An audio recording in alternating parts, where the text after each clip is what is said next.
Estas férias leve o Observador no bolso.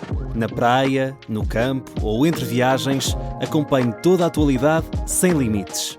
Assine com 40€ de desconto e habilite-se a ganhar uma estadia de 2 noites num dos hotéis boutique da Small Portuguese Hotels. Este verão, desligue da rotina, não da informação. Assine em observador.pt. Notícias são 4h.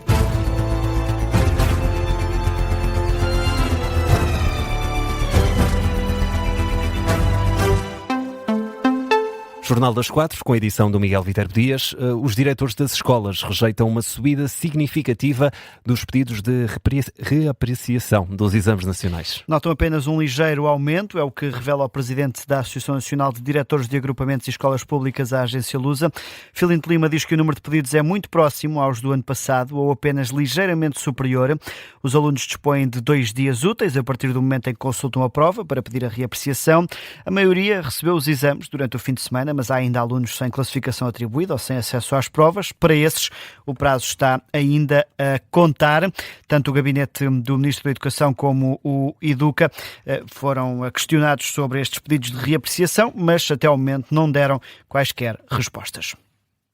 O LIVRE e o Bloco de Esquerda querem ter acesso a toda a documentação sobre o projeto piloto do exame de Filosofia no ano passado.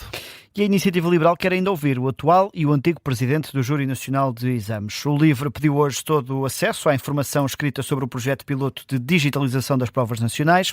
Também o Bloco de Esquerda veio depois pedir o mesmo, mas solicitou ainda as cartas de demissão apresentadas pelos coordenadores regionais do Júri.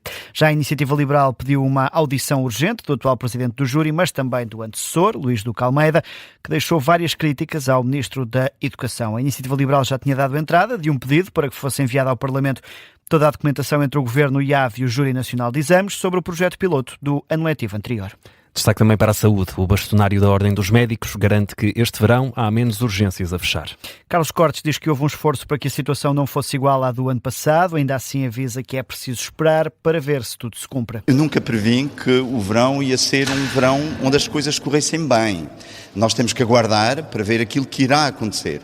Agora, de facto, se nós compararmos com aquilo que aconteceu há um ano atrás, e temos que ser sérios nesta análise, nós constatamos que há muito menos urgências a encerrarem no país do que havia há um ano atrás. Portanto, houve um esforço importante, nomeadamente aqui na ULS, para poder dar essa resposta. Carlos Cortes, numa visita à Unidade Local de Saúde de Almada, sobre as urgências de obstetrícia, diz o bastonário que a Ordem está preocupada com o Hospital São Francisco Xavier.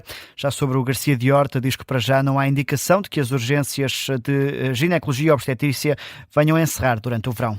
E Miguel, a Liga dos Bombeiros Portugueses quer criar uma licenciatura em Proteção Civil para contribuir para a profissionalização do setor. Os primeiros passos vão ser dados esta tarde com a assinatura de um protocolo que envolve a Escola Nacional de Bombeiros e o Instituto Superior de Ciências Policiais. À Rádio Observador, o presidente da Liga, António Nunes, diz que a criação desta licenciatura vai preencher uma falha nos comandos dos corpos de bombeiros. A não existência até ao momento de uma licenciatura de uma Academia Superior de Bombeiros, onde os nossos oficiais de bombeiros possam ser preparados para exercerem as funções de comandantes de corpos de bombeiros, é uma lacuna que se faz sentir. A ideia é que cada vez mais há uma afirmação dos vários governos e da própria Assembleia da República de que a primeira intervenção dos bombeiros seja feita através da profissionalização. O presidente da Liga dos Bombeiros de Portugal, António Nunes, que diz que o objetivo é que haja pelo menos um elemento profissionalizado nos corpos de bombeiros pelo país. Havendo essa profissionalização nos corpos de bombeiros, digamos que obrigatório que também os comandos desses corpos de bombeiros tenham pelo menos um elemento que seja profissional. O presidente da Liga dos Bombeiros, em declarações à Rádio Observador, onde disse ainda esperar que daqui a 4 anos os primeiros oficiais já estejam licenciados.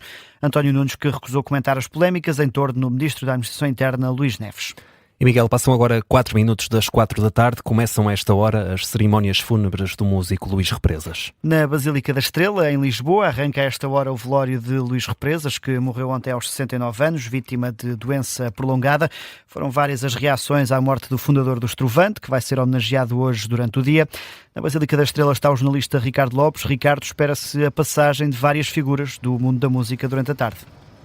Sim, Miguel, há essa expectativa, mas o movimento aqui ao redor da Basílica da Estrela ainda não é muito. Vão sendo colocadas no interior algumas coroas de flores. O velório é aberto a toda a gente que se queira despedir do fundador e vocalista do Estrovante. As portas da Basílica abriram mesmo há poucos minutos, às 4 horas certas. A cerimónia termina pelas 10h30 da noite. Entraram, entretanto, cerca de 2-3 dezenas de pessoas. Depois, amanhã, realizar-se-á o funeral, também aqui na Basílica da Estrela, mas esse será um momento reservado à família. Luís Represas, que comemorava este ano 50 anos de carreira e inclusive assinalar a data com 2 concertos nos Coliseus de Lisboa e do Porto em abril do próximo ano, alcançou maior notoriedade no pós-25 de abril. Podemos dizer que a carreira de Luís Represas é a filha da revolução. Lia ontem inclusive uma análise de Luís Freitas Branco, um crítico musical, que dizia que a voz dócil de Luís Represas amansava, camuflava de certo modo a postura politizada que tinha, mas que o Estrovante a certa altura foram os responsáveis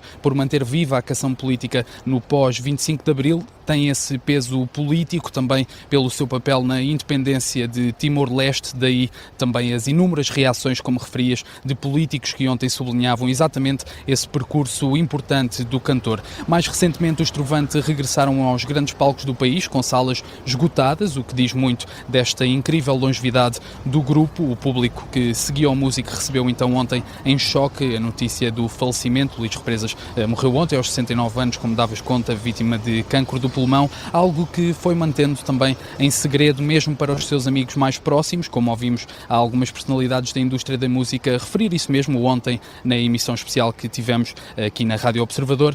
Começam, entretanto, a chegar algumas pessoas para se despedir do cantor, que também era natural aqui da cidade de Lisboa. Certamente cruzar-me-ei, como dizias no início, com algumas personalidades portuguesas, desde a música à política, que quererão prestar essa última homenagem a Luís Represas. Vamos tentar escutar alguns desses testemunhos nos próximos jornais, Miguel. O Ricardo Lopes, que está na Basílica da Estrela em Lisboa, como aqui deu conta, aberta até às 10h30 da noite para quem quiser prestar essa última homenagem a Luís Represas, que morreu ontem aos 69 anos. Também a marcar esta tarde, quinta-feira, Fernando Madureira, o antigo líder dos Super Dragões, entregou-se para cumprir pena de prisão. O antigo líder da claque do Futebol Clube do Porto desistiu do recurso para o Tribunal Constitucional sobre a Operação Pretoriano e entregou-se voluntariamente para cumprir pena. Ao que avança a CNN Portugal, Fernando Madureira entregou-se num estabelecimento prisional para cumprir 1 ano e 4 meses de cadeia, depois de ter estado 2 anos preso preventivamente. A Operação Pretoriano teve origem nos incidentes registados durante a Assembleia Geral do Porto em 2023, com confrontos entre associados. O Tribunal deu como provados 4 crimes de ofensas à integridade física, 2 de ameaça e 1 de coação. Ainda no desporto, o Benfica joga ao final desta tarde, a partir das 7, a segunda pré-eliminatória da Liga Europa. As águias vão até à Suíça para defrontar o Saint Gallen às 7 da tarde, um jogo que marca o arranque da temporada e o primeiro oficial com Marco Silva aos comandos. O Benfica é tido como favorito. No entanto, para Mariana Fernandes, jornalista de desporto do Observador, o plantel apresenta várias condicionantes, está longe do que se espera ver ao longo da temporada e por isso o Saint Gallen pode ambicionar vencer este Benfica. Este Benfica que vai estar frente ao Saint Gallen logo à noite não é propriamente o Benfica que vamos ter durante a próxima temporada. Não só pelas ausências até por lesionados, pelas ausências dos internacionais que estiveram no Mundial, entre os que já lá estão e os que ainda nem sequer estão, porque Marco Silva ainda está a dar os primeiros passos como treinador e obviamente estando a trabalhar já há algum tempo, também ainda não tem propriamente montado aquilo que vai ser o seu 11 inicial, porque o mercado de transferências ainda está aberto, ainda vão sair jogadores, ainda vão entrar outros, ou seja, há uma data de condicionantes que eu acredito que deixem aqui o St. Gallen com a ideia de que se existe um dia em que o St. Gallen pode ganhar ou pode eliminar o Benfica, é hoje.